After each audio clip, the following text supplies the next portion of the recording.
Hello and what's good? Welcome to Quincy Carrier Live. If you have watched some of my other stuff, you are familiar with my guest for today's show. Cole, how you doing today, man? What's going on, bro? How are you feeling? It's been a interesting draft cycle. Um, you know, it's funny how I'll just say this. Oh God, We started at a place, and I've started at certain places. here we go. People went all over here, and I'm talking about the quarterback at two thing.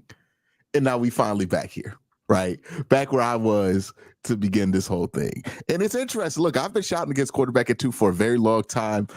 Since pretty much the start of the idea of the Browns getting a top five pick, where people just were like adamant we had to take that quarterback at two. And I've seen the noise go up and down.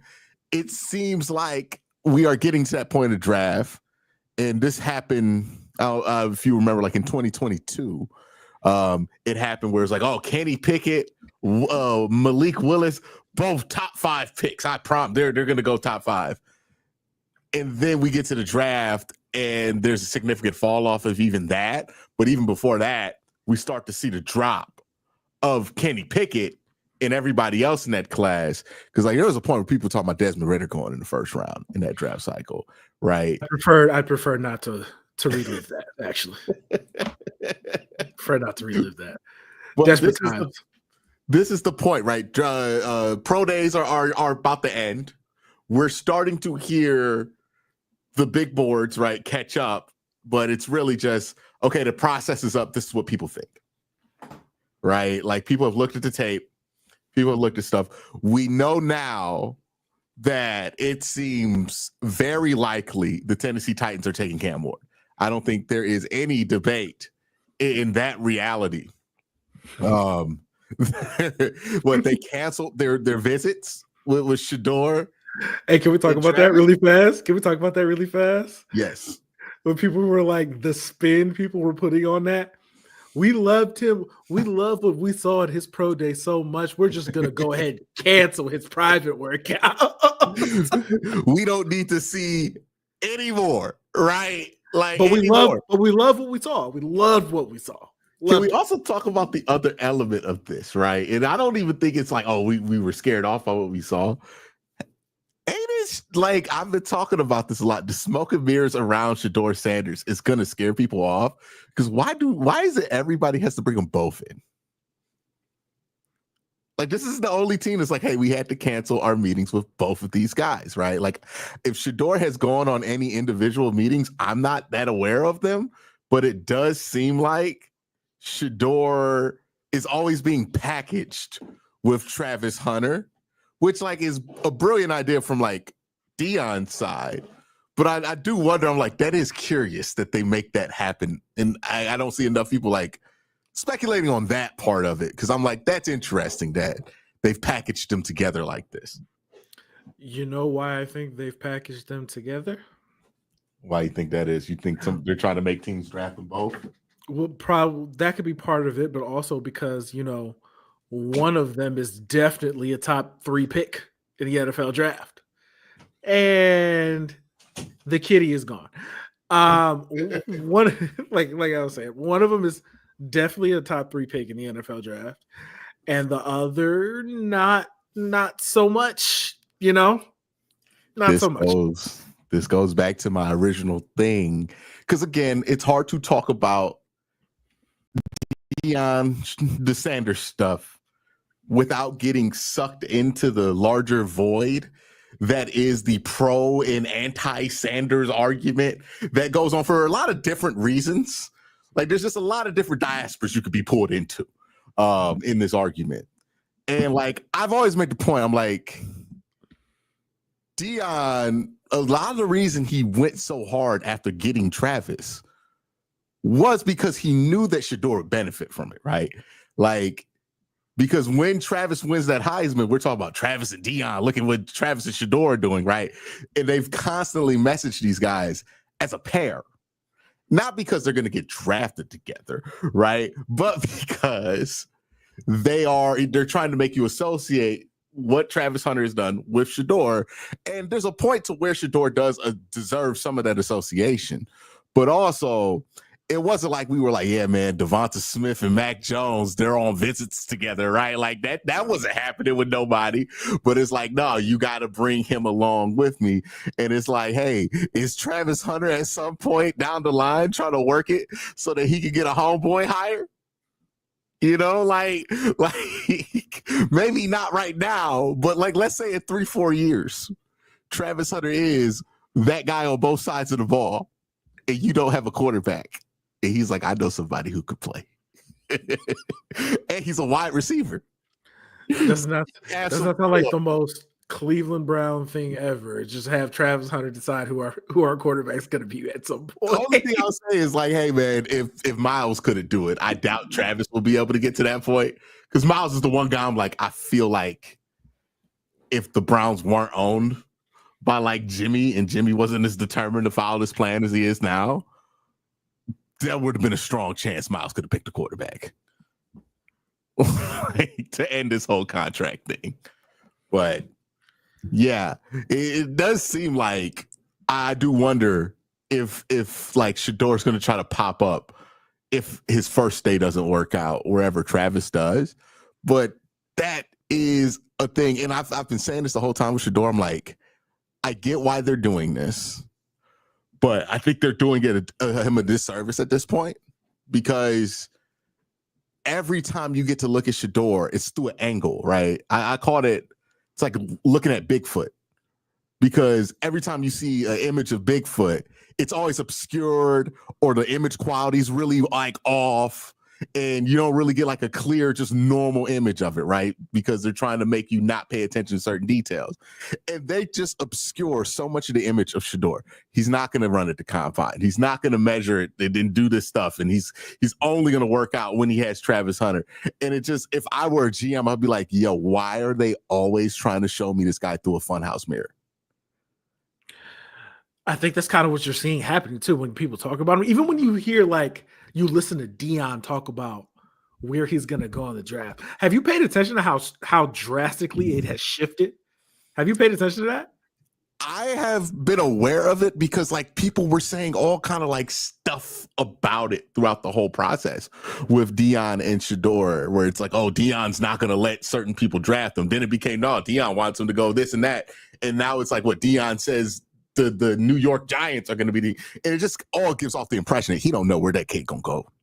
Yeah, you can kind of tell because he's starting to say things like, "Oh, well, you know, we'd be happy wherever he'd go." You know what I'm saying? We don't care what team would draft him, we'd be happy. And also, he went from saying he'd be like saying, "Oh yeah, you know, we go with top 5. You know, we go with top 5." You know what I'm saying? We got teams we can go to in the top 5. To just saying that, well, you know, he a first round pick. You know, he go in the first round somewhere. He go in the first round. It's been interesting, right? You know what I'm saying? It's a little, you know. I think it would have been a bolder strategy. Oh, the East-West Shrine Game is another example of this, right? He doesn't do the Senior Bowl. He does the East-West Shrine Game because he has more control over it, right? He doesn't do the Combine. He does the Colorado because he has more control over it. And it's just that more of like, you're trying to show me this dude through a funhouse mirror. And like when it's Travis Hunter, the tape speaks for itself, right? There's no question about Travis's accolades and why he deserves to be in that top 5 conversation, which we're going to get to pretty soon here. But when it comes to Shedeur, where there is a bit more of a question, and I'm like, the whole weight thing, they mismanaged that. He weighs like 212 pounds right now. He like the whole thing was like he was supposed to be like 180. That was like a big scare off of him, right? Why in the world would you not want him to have that weigh-in in an uncontrolled environment? Instead, you do it like in behind closed doors at Colorado, and I'm like, I don't know if any of this shit is true. Like, and that I wonder how much we're gonna look back and like when people talk about if he falls. And the other thing going with Shedeur that I've been pointing out this whole time, the quarterbacks like Shedeur are the ones who fall in draft process, whether it's warranted or not. Yeah. 100%. Like that's the guy who falls, the guy who doesn't really have any specific talent, but he's accurate, right? Like he has good skills, but not like a talent that smacks you over the head. That guy falls a lot, right? We comped him to Teddy Bridgewater, and like Teddy fell all the way to 30. Mm-hmm. He was supposed to be the first pick of the draft, and Teddy had good Power 5 tape against elite teams, which like Shedeur don't right now. Like Shedeur has good tape in the Power 4, but like not against an elite team. Teddy tore up Florida while Urban was there. Yep. So like there are a lot of these things he doesn't have, and I would think you would want to be out there, like, and they've hit him so much in this pre-draft process. And I keep going back to it. People think that it's such a good idea to protect these guys from the pre-draft process, to the point to where it's like it's not just like the Abdul Carters and the Travis Hunters who don't do this stuff. Now we're seeing like what's really strange to me? Will Howard hasn't ran a 40. Why? Wait, what? Wait, why is that strange to you? Because who is Will Howard not to run a 40? You know what I mean? Like, why are you opting out of an athletic test? Like, I actually think he'd do pretty well in 42, to be completely honest. But now it's left up to my imagination. Like, well, why didn't you want to run it? You must run 5, right? Like it used to be people like Lamar didn't run a 40. Okay, who cares? He's Lamar. Look at the tape. It's obvious he's fast, right? He doesn't want to have to prepare to look fast just to prove he's fast. That's what the whole, like, I'm not going to do the drill thing is. I'm not going to confirm stuff you can already see.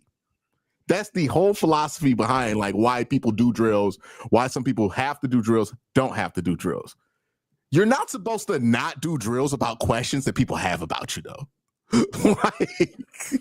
like that's the part of this process where I'm like, hey, I think we've missed the plot. Because now people aren't doing stuff where it's like, hey, like Shedeur's only throwing. He didn't need to throw. I don't care if Shedeur throws. He can throw fine. That's not a question I have about Shedeur. I need Shedeur to run. I need Shedeur to do a 3-cone. Because let's be honest. You don't need that man to run. You know that man not fast. 3-cone though. Because if he can run a 4.8, and that's fine, right? That's fine. I just want to make sure he's not 5 flat. Right, like 5 flat, 5'15" at like 200 pounds. That I can't do that, right?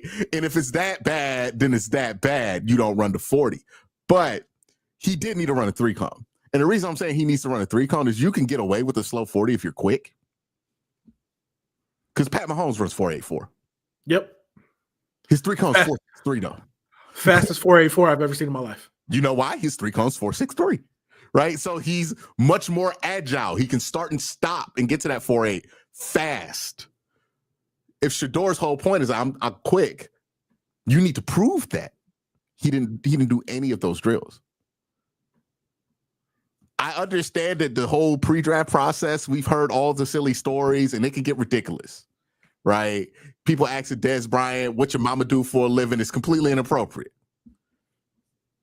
But there is a reason for some of this process here that I think people have gotten so caught up in the debate of whether like you should be able to go over the line in it or not, that we haven't we're starting to like get to the points where people aren't doing shit that they really should do in this pre-draft stuff under the guise of, nah, I don't think I need to do that. Brother, you're a 3rd round pick. You need to do all that stuff. Like, I don't know who's advising you.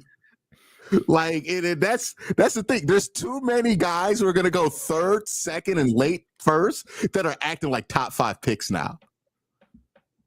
Like, just look at how many more players will sit out a bowl game. And it's like, there's some players that it makes sense. Travis Hunter don't need to play no bowl game, but he did, right? He did. Or there's some players like, like Cam Ward played in half a bowl game. That was a really bad idea. But it ended up not mattering because he's going to go number 1 overall. But then you look at your seat and you'll see like sometimes like the 5th running back on the board didn't play in a bowl game. Like you're like, Bishul Tootin didn't play in a bowl game. Why? Like Khalil Mullins sat this one out. Why did he sit this one? He needs to play. And that to me, I'm like, I'm I'm wondering when we're going to get to the point where like there's going to be some pushback on that because they've kind of just let it happen. And I'm like, wow, this I is would not good for anybody. Like, I would anticipate that the NFL is probably going to start trying to do something about this soon. yeah, man. Look, Will Howard deciding I'm not going to do any drills is crazy to me at the combine. Yeah, they're going to start doing some stuff where they're going to start forcing them to participate somehow, some way. Yeah, because this is like again, top 5 picks. I get it, dude. You do whatever the hell you want to do, but it's a lot of top 500 picks that are acting like top 5 picks right now, and I'm just wondering where this confidence came from because you need to work to get drafted, sir. like, it's not a given that somebody's going to just let you play. Like, what? You could be in the UFL in 2 years. It can happen with like half the class. Oh, like, it might be more than half the class. You never know. Max Duggan was a Heisman finalist behind Caleb Williams the year he won it. My man is the backup quarterback for the St. Louis Battlehawks, and he ain't playing no time soon. The dude they got in front of him cold. Like, it is what it is. By the way, your boy Kellen Mond, he's sticking it up in the UFL cold. First of all, that is not my boy. That is not my boy. You will stop calling him that. He is not my boy. I see him, I'm like, that is Cobb's least favorite quarterback, and every time I see him play, he justifies it. Listen, I don't hate. Listen, if I hate, I got a reason. Here's how bad he is, Cole. The the Brahmas, they were in the championship game last year. They start the season 0-2. And I'm like, it's because they're playing Kellen Mond. Like, who is Kellen Mond's backup? Ooh, what? I think it's Kevin Hogan. Look, Kevin Hogan should be playing. Hey, man, that's not a bad take. Like, it's absolutely the correct take. It's 100% the correct I take. never thought I would say this, but he's such a clear downgrade from Quentin Dormady. It's nuts. I don't even know who that is. Exactly.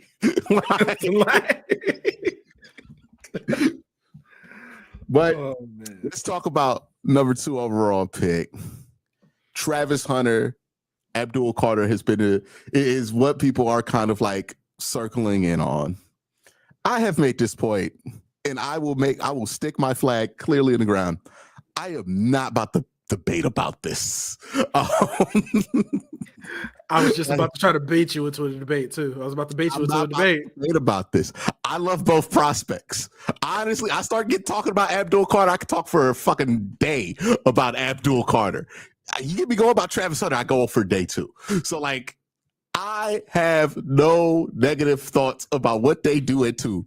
My whole thing with them is just take somebody at 2. When the choice is Abdul Carter, Travis Hunter, unless you get a stupid trade back, just take one of those 2 dudes because you won't regret it. I promise you won't regret. Like, well, I don't know if we won't regret it, but you won't regret taking the chance on one of these guys. I think that's a better way to put it. Because they're just phenomenal prospects. Like, there's not a guy like Abdul Carter in every single draft class, and there's never been a guy like Travis Hunter. So this is what I'm going to say. I don't disagree with the fact that they are both 2. To me, they're the 2 best players in the draft. Like you could argue about which one you would prefer, but I think they are clearly the 2 best players in this entire draft. Mm-hmm. The only thing that I've been thinking about is the possibility of the Browns trading down, which I don't necessarily want them to do, but it appears that it is something they're at least open to doing if the team really wants to get the second pick. But you gotta really want to get that second pick. Yeah, I think and I don't think anybody's gonna manifest themselves into that position. Like, it only takes one team. Yeah. It only takes one team. Yeah, but I'm just not about to bet on somebody being incompetent. If that happens, if somebody's incompetent, cool. But I am not about to sit here and think that like somebody else's incompetence is going to be like a good plan. Because I doubt when you look at the history of the NFL draft, betting on someone being incompetent is actually probably a good bet. The last time something like that happened was when Miami gave up an extra first to move from 12 to 6 for Jalen Waddle. Right? So I think the only person this can happen for is Travis because he could play wide receiver. Yeah. But I just highly doubt it. I highly doubt it's gonna happen. I don't think it's gonna happen, but I always leave like a little 5 to 10% chance that somebody go do something stupid. Yeah. And again, if somebody does something stupid, be in a position to take advantage of it. But weigh how stupid it is, right? Like if it's just kind of stupid what they offer you, I don't know if you need to necessarily go about doing that. But if it's really stupid, okay, do what you got to do, right? But that's kind of like where I'm at. Like it would take a lot for me to move off too, especially if we know now that Cam Ward's going at 1. I'm like, oh, that's perfect for me because you know me, I wasn't a fan of Cam Ward at all at number 2. So you were not on the Cam Ward bandwagon. You were absolutely not. You saw him in person. You saw him in person, and you immediately messaged me and Curtis, and we're like, "Nope." I was there still, dog. I hadn't left the campus of Georgia Tech, and I was like, "We cannot do this." Okay. It's so funny because those were your exact words verbatim. Like the Browns can't do this. Oh, we cannot do this. I watched that man be late. Miami runs nothing but just it's the same play the Browns run, right? Where it's mesh, there's a ball route, right? Some people call it Ace 93, but it's basically mesh, right? It's just this mesh concept ball route. Sometimes they run something deep, and I'm like amount of times I watch this man run that play improperly, and then the down and distances were like. I was like, wow, he has horrific game. We cannot do this. Like, we cannot do this. I don't know why the Titans want to do it. I don't understand it. Maybe there's some years you get the what do you call it? The yuck or something? The what? The ick. That's what it is. The ick? Yeah, you get the ick. You just get the ick about a player and you can't see the picture clearly. Maybe this is what's happening with me in Cam Ward is I got the ick on him early and I can't unsee it, right? Because sometimes, good players, you just go, I don't like something about them, right? And you can't unsee it. Maybe that's it for me on Cam Ward. Maybe he's a great prospect and I'm just missing it. But man, when I watch him, I'm like, this is all the stuff I remember Deshaun doing. That I was like, well, if he fixes this, and I'm like, the kid's 23. like he's older. I'm not a big fan of it, but that being aside, and that's not going to be our problem no more. Like they're going to take Cam Ward. Cool. Happy for you. Wish you the best of luck with all of your future endeavors there. But that frees us up to be in the best position to the draft. Cause I'm like, man, Abdul Carter, Travis Hunter, I could not be happier with either or. And like, I'll be honest with you, as much as I've been on Carter. You off the train? I'm on the train for Carter. Okay, still on the train. I like Carter here. If they turn in the car for Carter. But boy, every time I watch Travis Hunter, I get less and less radicalized. Okay, so let me say something really quick. Let me say something really quick. There is somebody who does Cleveland Sports Talk Radio, who I consider to be a good internet friend, who called me a flip-flopper on his show in the morning. because I said, I was like, okay, it looks like I'm on the Travis Hunter train because it looks like that's where the train is headed. That's how KC doing you, dog. That's how KC did it. That's how he did me, bro. That's how he did me. Called me a flip-flopper. Wow, caught you Snoop Dogg on air. It's crazy. But I'm like, hey man, will you watch him? Particularly as a wide receiver. Will you watch some of the things he's doing? I'm like, yeah, man. That looked like I don't want to make the pro comparison because I might sound a little crazy. Away from that too. Yeah. I might sound a little crazy. But you know what I'm gonna say. Nobody has the natural traits at wide receiver in this draft class that Travis Hunter has, right? Like Correct. we can argue about his route running not being there. Does he need to get bigger? All this stuff like that. He's not as ready made as some other prospects in this class, right? And that's why I think some people could lean towards Ted over him. But the ball tracking, nobody touches him. The hands, nobody touches. He was catching footballs with no gloves on just to do it. And then he was palming them into one hand at the pro day. I'm not moved on pro day stuff often, but I was like, now that was a worthwhile flex from Mr. Travis Hunter there, right? That's a flex that makes me go, yeah, okay, turn the card in. Take number 12, dog. Like, but also it's like the ball tracking, the body contortion ability, right? He has that one crazy catch against North Dakota State where he's like, he bent his entire body backwards in a weird way to catch that ball. Like, it still got both feet in. Like the body control, it makes Garrett Wilson look ordinary. Right, like and Garrett Wilson had some of the best body control we had ever seen, and all of that stuff, right? The burst, his yards at the catch ability. I don't even think he's that raw as a wide receiver. And look, you can argue he's only 183 pounds. I see 183-pound wide receivers work in the NFL, right? Like he's not like 150 like Tez is, right? Like he's not like Tez Johnson. Like he's not like Tez, where it's like the lake going to take him if he play here. But like 180, like if Devonta Smith can play in Philly, then he's gonna be fine. Yeah, why can't he play in Cleveland? Yeah, and I see no reason why somebody who excelled at the level that he did at defensive back can't learn hand placement for wide receiver a little bit better. Because his hand-eye coordination is insane. All that stuff you can't coach. Travis Hunter is miles and away with better as a prospect than anybody in this class. And you could, if you're a coach, you're gonna look at him and go, "Oh yeah, I get 2 years with this dude. The ceiling is the roof." And it might not even take 2 years. It really might not even take 2 years. And Cole, he can also play defensive back. like even if he only plays 100 snaps on the defensive side of the ball, that is 100 plus snaps you are getting out of him that you weren't getting from your other wide receiver that you draft.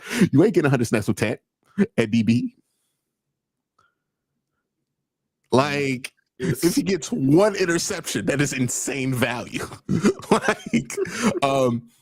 And that is like, that's why I think if you ask me what I think the Browns are going to do, and I've always had the sneaking suspicion, as much as I wanted to go Carter to, I'm like, I feel like Travis is the one that can get him to move off Abdul, because we know Andrew Berry loves DBs, and my God, the wide receiver Travis Hunter is the wide receiver we've been trying to draft for like 8 years, like in Cleveland since Josh Gordon.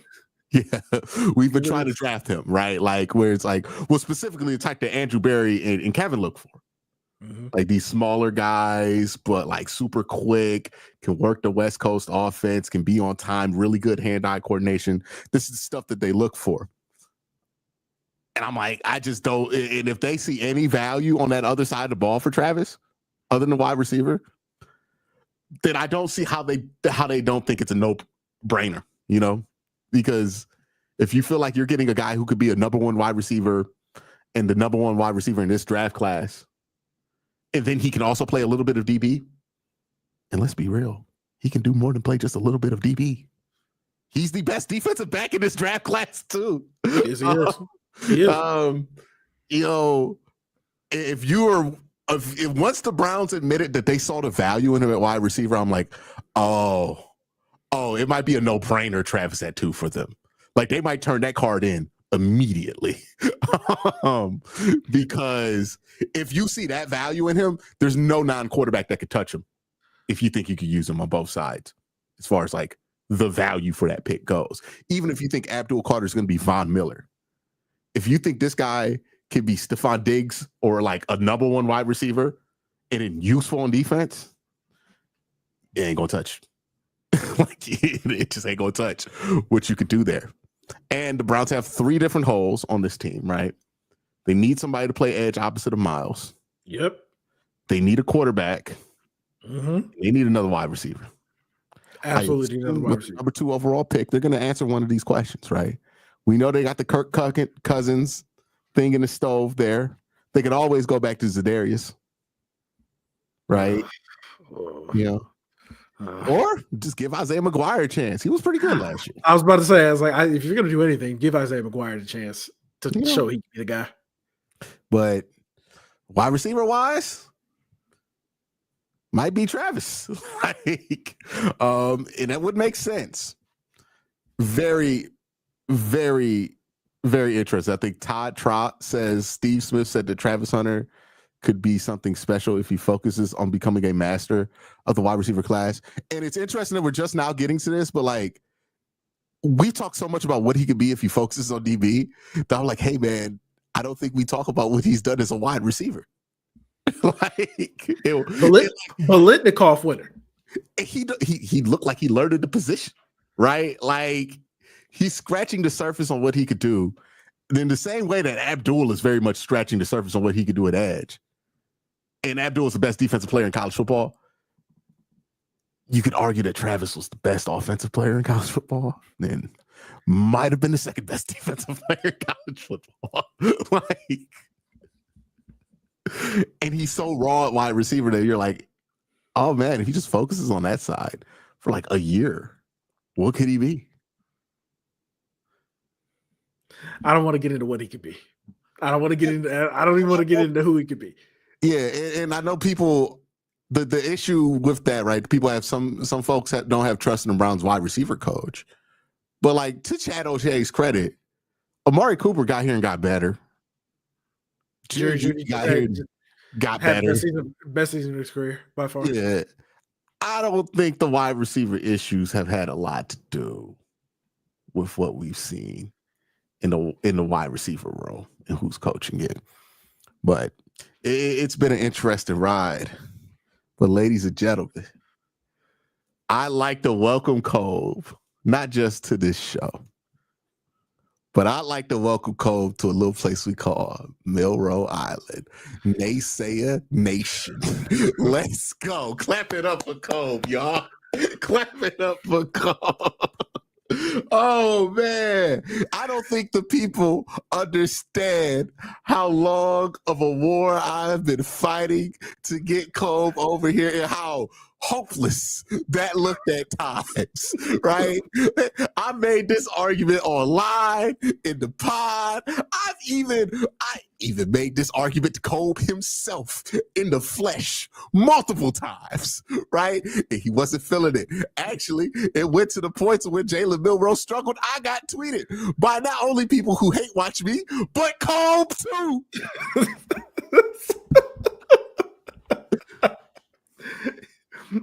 I hated to agree with your haters, by the way, but it is what it is. I don't know. When you set the one out of if the Browns draft Jalen Milroe and he struggles, I blame you personally. I just hope, damn, I don't think he not enjoying this. It didn't feel like it was unenjoyed at that point. But nonetheless, we move. And Cove is on the Milroe Island. He's here representing Naysayer Nation. Out here posting videos, GIFs of Jalen Milroe. First of all, Cole, what is it like to step foot on Milroe Island?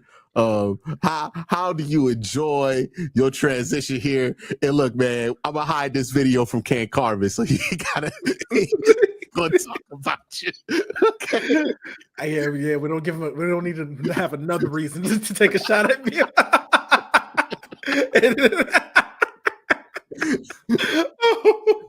We love Ken, but no, seriously, it's been a long journey. It took multiple people to get me here. Also, like multiple people telling me that the Browns are interested in Milroe to get me here. I think that's the biggest thing that made me change my mind is like, oh, this thing might actually happen no matter how I feel about it. So, okay. So I might as well just like prepare myself mentally for it to happen. But I don't think he's a finished product. I think there's clearly some development that has to happen for him to be able to be an effective passer of the football in the NFL. He's clearly going to have to work on that.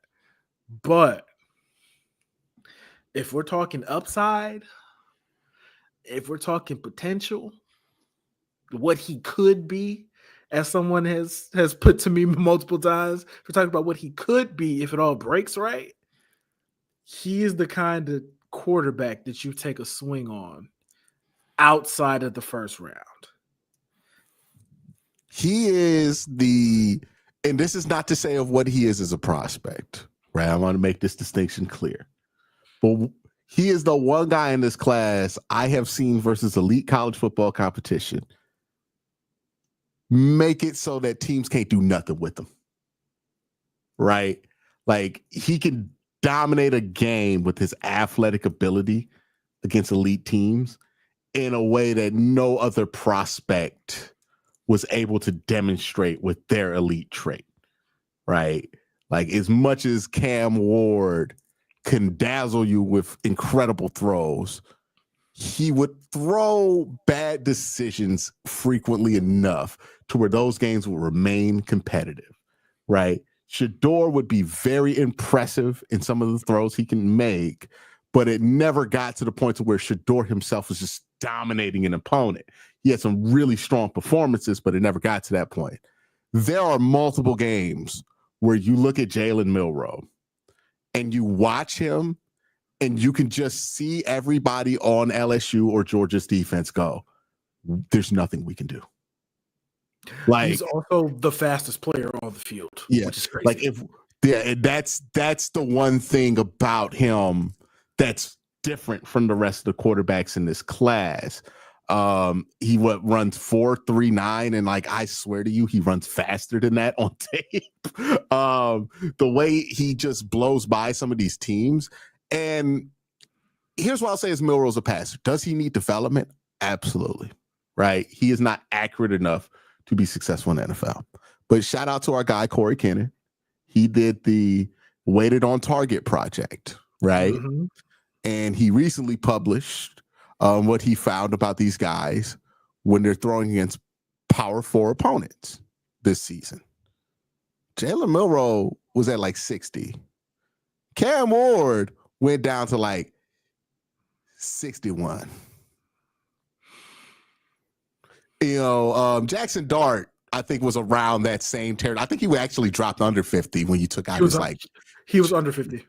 Yeah, his G5 games. Which is to say, I think Jalen Milroe as a passer, we know it's a project, but because we know it's a project, I feel like it's been kind of a little bit overstated how much of a project he is, because I don't believe him to be any more of a project. Let me be careful here before like Cam Ward stands get mad at me again. I don't believe him to be any more of a project than Cam Ward would be transitioning to the NFL or Jackson Dart. Except for you have the floor of the fact that dude's more athletic than most guys in the NFL. Which, if that's enough for Justin Fields to survive in the league up until this point, right? Like, Justin Fields still in the league, still getting opportunities to start.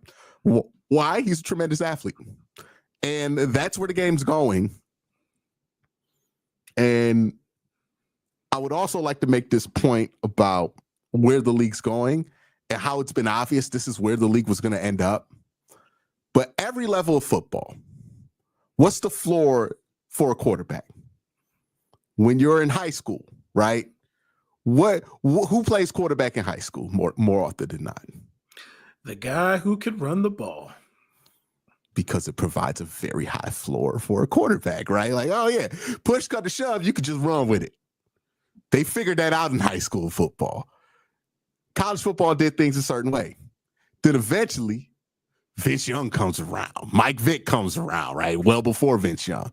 But these dudes who can run in college coaches start realizing, like college coaches, nothing provides a floor at the quarterback position quite like the dude who can move, right? And then the NFL does it a certain way. But, they don't want to do what college is doing. But then some of these athletic guys get the opportunity to play in the NFL. You start seeing like what that does. And then NFL coaches start realizing, which I think we're on the cusp of now, hey, man, nothing gives you a floor like a dude who can move. Shout out Cam Newton. Hey, Cam Newton. Like the Jalen Hurts winning a Super Bowl of it all. huge for that realization, right? Because like Cam Newton, still a generational talent. Like, but like Jalen Hurts, very flawed passer coming out of college still.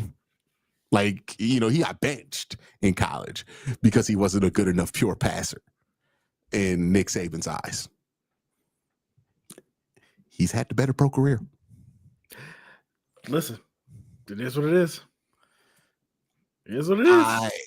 I know that we're married to the idea, or a lot of people are married to the idea of the quarterback being an image of Tom Brady, but that's just changed so dramatically in the NFL. And like, I think quarterbacks, the average quarterback's going to look a lot more like an athlete. Well, it's already there, where quarterbacks are all expected to be athletes. But if you're looking for a guy with a floor, it's the guy who could run. That's what we figured out since like 2018. Lamar Jackson's supposed to be the project of projects, right? Even though some of that wasn't really about if Lamar could throw the ball or not. But then he comes into the league and we find out, hey man, maybe being a dynamic runner isn't a bad thing. Like, maybe it's probably really good to have a guy be a dynamic runner out there.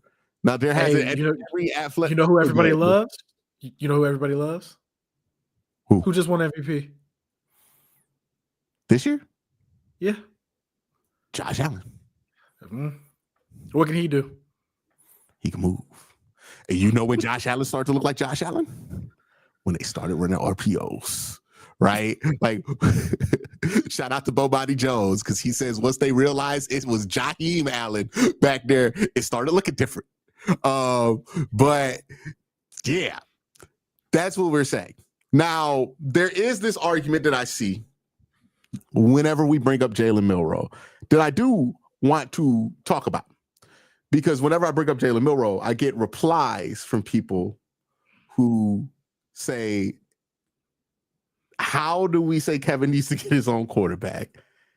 And then look at a guy like Jalen Milroe and think that that is a fit for Kevin's offense.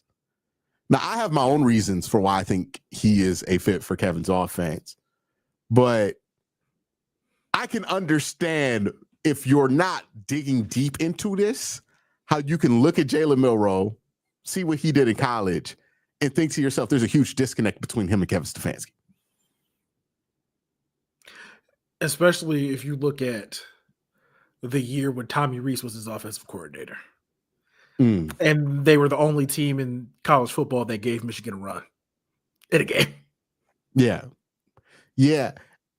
And they beat Georgia that year, right? Like, and I think what people get caught up on is they think that Kevin hates the RPO stuff. Kevin's been wanting to modernize this offense for a while. It gets lost because every time they've hired an offensive coordinator, there's like deep speculation on who forced them to do it, right? Was it a Jimmy move? Was it not? But there has been an effort from the Browns to want, like the fact that they didn't just go back and bring back Scott Van Pelt. I mean, not Scott Van Pelt, Alex Van Pelt. Yeah, bring Scott Van Pelt to Cleveland, please. Yeah. But the fact they didn't go back and hire Alex Van Pelt, who was available, right, tells me, oh, they're not just trying to straight up go back to that old thing. There's something that they want to add because they feel like it's vital to becoming a new age offense, right? An offense that can live in the modern NFL. And the thing that I saw the Browns do a ton whenever they put DTR out there was RPOs, read option runs. They want that in this offense. And a lot of like wide zone coaches want that in the offense. Because a lot of wide zone, play action, Shanahan style, Kubiak style offense is about manipulating linebackers, getting them to cheat their depth, getting them to get closer to the line of scrimmage, hover close to the line of scrimmage, or back away from it, right? Like it's about manipulating where those linebackers sit so you can take advantage of those seams behind these linebackers. That's like the whole basic principle of the offense. Nothing gets linebackers to do what you want like an athlete at the quarterback position. So it's a natural evolution if you understand like what the offense is actually trying to accomplish. It's not that they're trying to fit the aesthetics of the West Coast offense. They're trying to fit the purpose of it, which is we need these linebackers to move. Nobody move. We've seen it with Lamar Jackson. How's that guy wide open? Why is that why is Mark Andrews wide open? Why? Because it was a linebacker in between Lamar Jackson and Mark Andrews, and he had to choose somebody. So that's my like thing about it when people bring up, okay, well, he doesn't fit this and that. I'm like, well, he does, because if you're trying to solve that problem, Jalen Milroe is uniquely equipped to help you solve that problem. And there's been practice of it by Tommy Rees. Also, and you tell me what you think about this, I think Jalen Milroe kind of like, if you just separate a lot of the other stuff, you just look at how he behaves in the pocket. I watch it, I'm like, this is what Kevin wants his quarterbacks to do. He doesn't get flighty. He stays in there. He goes 1, 2, and 3. He's on time. When he's on time, he's on time. And like he's very coachable. Almost to a fault, because sometimes you just want Jalen to have a little bit more of that Cam Ward in him to just play make. But Jalen gonna be like, nah, I'm doing the play. Right? Like, I'm running the play. And that's how he gets like, sometimes in the pocket. Sounds like something Kevin would love. After he Kev told me to run. Look. Kev told me to run the play. I'm running the play. First time Jalen gets smacked, hold that ball, wait for that backside dig to open. Kevin's like, you got nothing to explain to me, son. Keep doing that. No, it's gonna be open. We got to protect. I brought this up with Kyron too. I think there's an element of Jalen Milroe's evaluation here that gets clouded by the fact that he's the guy who was the quarterback at Alabama. That kind of coincides with the downfall of the organization, program. I guess we can call it, of the program. Yeah, because you look at him and you associate him with Alabama not being Alabama anymore. But if he had went to Arkansas and did what Jalen Milroe did, which is like almost win a national championship, do we look at it different? Yeah, do we look at him differently if he's a 9-win guy at an SEC school that's not Alabama? Yeah, if he was at like Vanderbilt or something like that, and he did what he did, or Kentucky, or one of them teams. Yeah. It's some of it. I feel like he's getting kind of, and he's been put in bad situations at Alabama almost every year. His offensive line was garbage this year. They lost like 30 people from NIL transfers, and then the year before there was constant pulling up the rope between Nick Saban and whatever was going on with the program, whether he'd stay or not. There was the threat of Tommy Rees replacing him with one of his quarterbacks, but then Tommy Rees ended up being like one of his biggest fighters, and like in the middle of this whole thing. And then there was the Bill O'Brien stuff. Like, he's dealt with adversity pretty much every year of his college football career. I just wonder what he looks like if somebody says, hey man, we're building around you. We're functional. We're going to develop you. This is what you have to learn. Can you learn this? I think all the stuff is there for you to get more value than people think with him at 33. It's one of those things where it's like, I agree with everything you said to this point. And we've already acknowledged that he has to get better. But man, with the way that the current the Browns' current quarterback situation is, like, you gotta go get Kirk Cousins. Because he can't play right away. Like, if his only competition is Kenny Pickett, I think there's too great of a chance he ends up actually winning the job. And you got to make sure that doesn't happen. Yeah. I don't know how I feel about if he wins the job or not right now. I really got to see him in camp. Because I also think about where we viewed Shador and Cam Ward a year ago when they were 22. The same age Milroe is right now. And I'm just wondering, like, what if this is just like he's just ready to make the leap?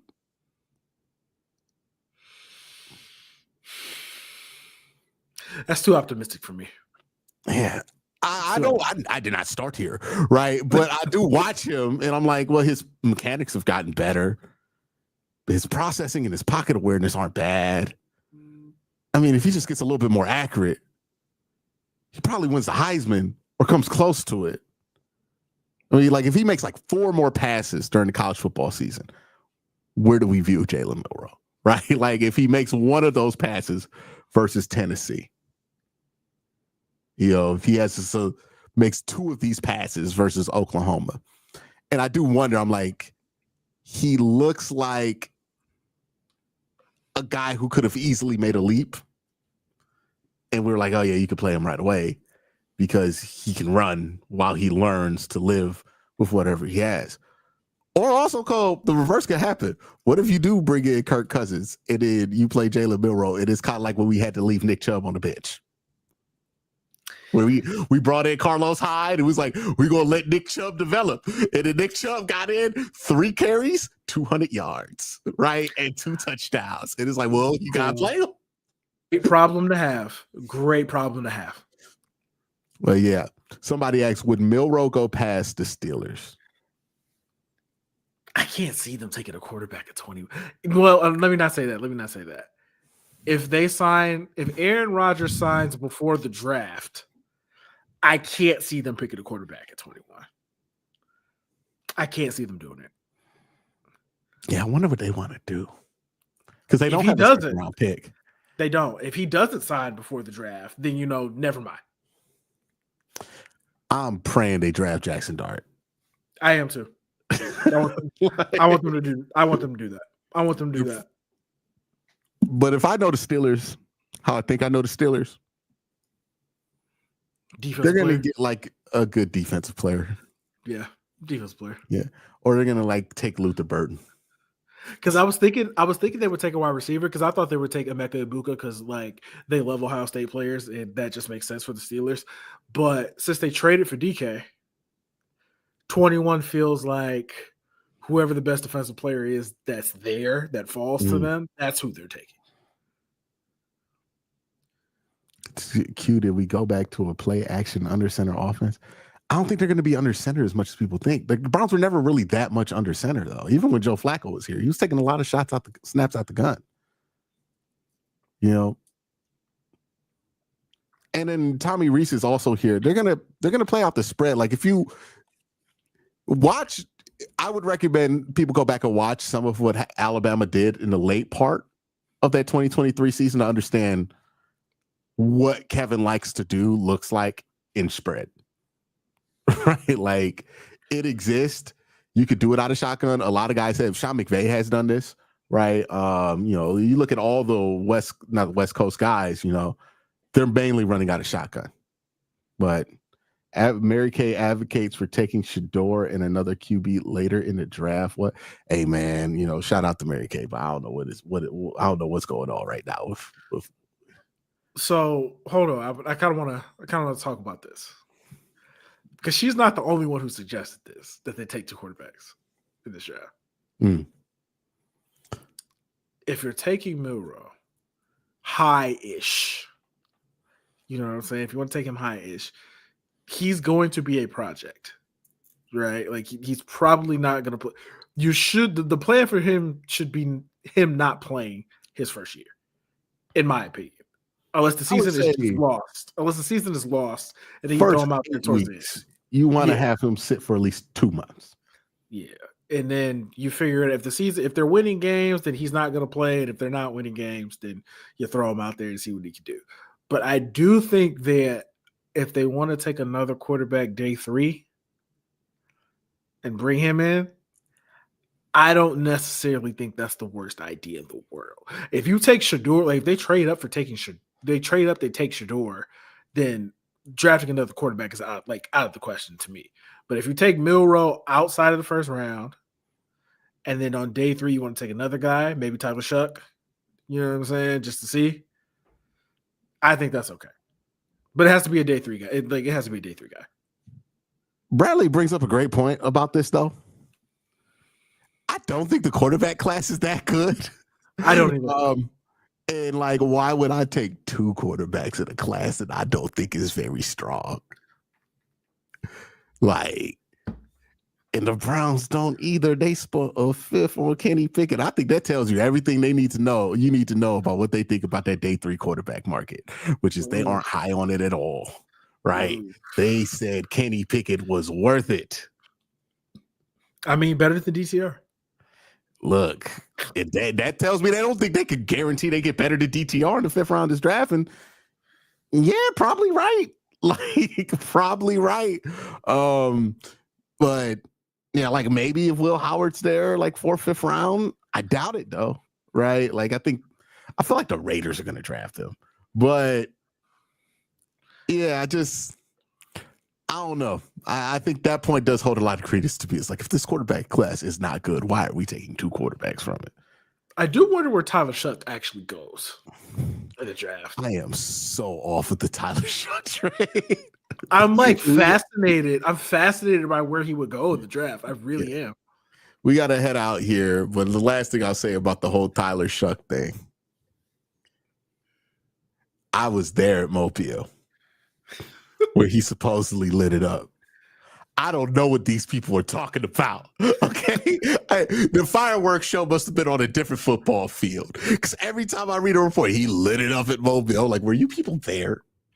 Like, I talked to a lot of people in Mobile. Not a single one of them was like, hey, man, have you had your eyes on Tyler Shuck? Not one person. That's how I feel about Jackson Dart.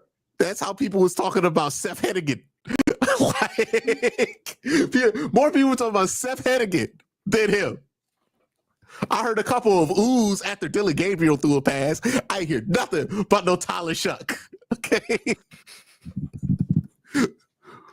But all of a sudden, 3 months after, I was literally there in Mobile. People are just trying to convince me that he lit it up. I'm like, nah, man, I'm being gaslit. I was there. I was sitting right there, dog. What are you talking about? I watched the tape. I'm like, what are y'all talking about with this? Oh man! So I watched the tape. I watched it. I've sat there, watched it, got the tape, watched the tape at night, and I don't remember ever looking at Tyler Shuck being like, "Oh my God, he's killing it." But let's head out here. I appreciate the OBR for having us. Cole, thank you for joining me. This has been an hour of Quincy Carrier Live. Peace.